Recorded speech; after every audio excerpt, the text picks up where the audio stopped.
Hello friends, Soumir রান্নাঘরে আপনাদের সবাইকে স্বাগত। আজকে আমরা একটা ফেলে দেওয়া জিনিস দিয়ে সুস্বাদু রেসিপি বানাবো। আপনারা দেখতে পাচ্ছেন লাউ সবার বাড়িতেই আমাদের আসে। লাউয়ের যে খোসাটা আমি একটু মোটা মোটা করে কেটে নিয়েছি। আমরা তো এই খোসাটা সাধারণত ফেলে দিই, কিন্তু এই খোসাটার মধ্যেই রয়েছে অপর্যাপ্ত ভিটামিন, প্রোটিন, ভিটামিন সি সবটাই। তো তাই জন্যে এটা দিয়ে একটা সুন্দর রেসিপি বানিয়ে ফেলবো। এই খোসাগুলোকে আমি এই জলের মধ্যে সেদ্ধ করে নেব। সেদ্ধ করে নিয়ে আমি মূল রেসিপিতে ফিরে আসছি। আমি সেদ্ধ করে জলটা ঝরিয়ে নিয়ে ঠান্ডা করে নিয়েছি। তারপর মিক্সি বাটিতে এগুলো দিয়ে দিয়েছি। দিয়ে এবার মিক্সিতে পেস্ট করব। তার আগে আমি কিছু অ্যাড করব। এই একটা কাঁচা লঙ্কা, স্বাদ মতন নুন, আপনাদের যেমন পরিমাণে করবেন তার উপরে নুনটা ডিপেন্ড করছে।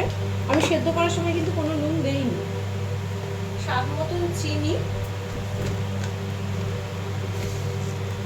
মতন চিনি, হলুদ গুঁড়ো,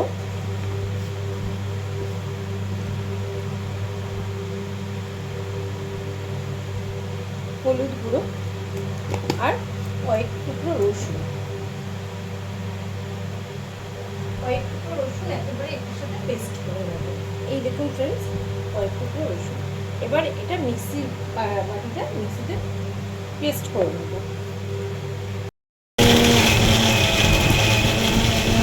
দেখুন ফ্রেন্ডস, একটুখানি রসুন নিয়েছি, নিয়ে হামাল দিস্তে একটু ক্রাশ করে নিচ্ছি। আমরা এটা ফোড়নে দেবো।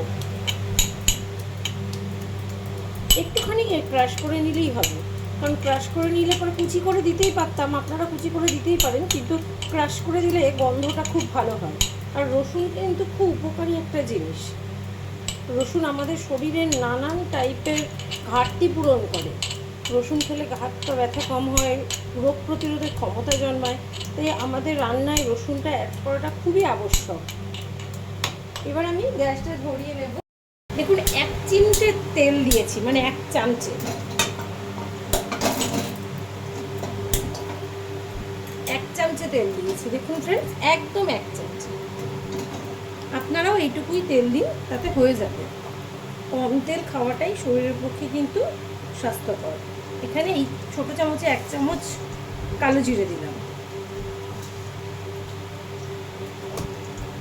কালো জিরেটা একটু ভাজা ভাজা হবে।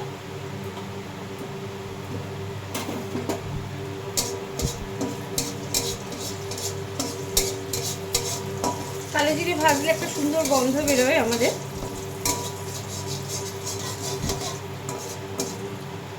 কালো জিরেটা ভাজা ভাজা হয়ে গেছে।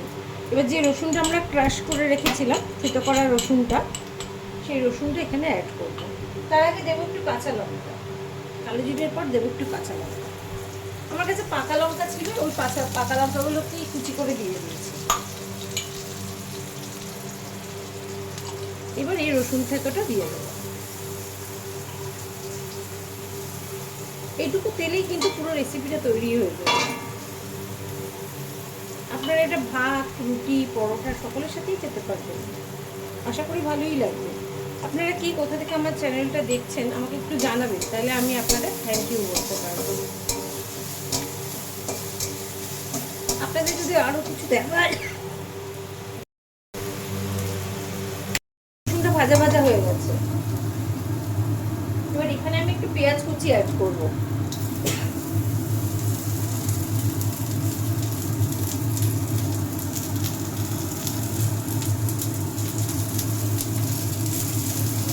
পেঁয়াজটা অপশনাল, আপনারা দিতেও পারেন, নাও দিতে পারেন।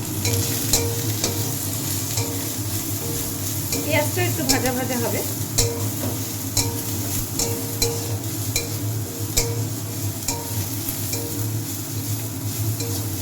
আমরা এখানে আর নুন চিনি কিছু দিচ্ছি না, কারণ আমাদের পেস্টটার মধ্যে নুন চিনি অলরেডি অ্যাড করা আছে।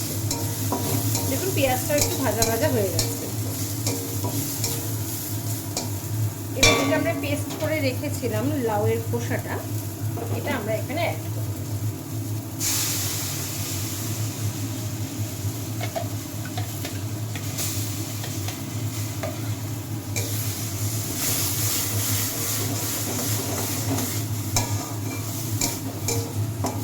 দেখুন ফ্রেন্ডস, একটা ফেলে দেওয়া জিনিস দিয়ে কত সুস্বাদু একটা খাবার তৈরি হচ্ছে।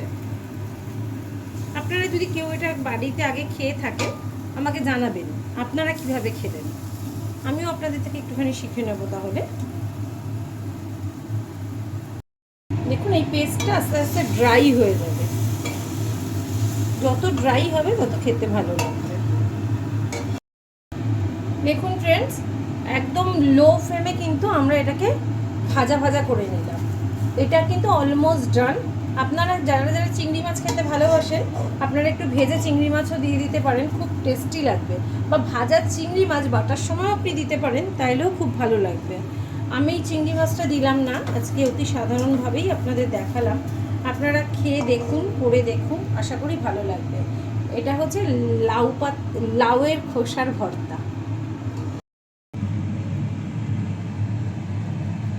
পাতা লাউয়ের খোসার ভর্তা রেডি হয়ে গেছে। আপনারা গরম ভাতে খান, ভালো লাগবে। Thank you.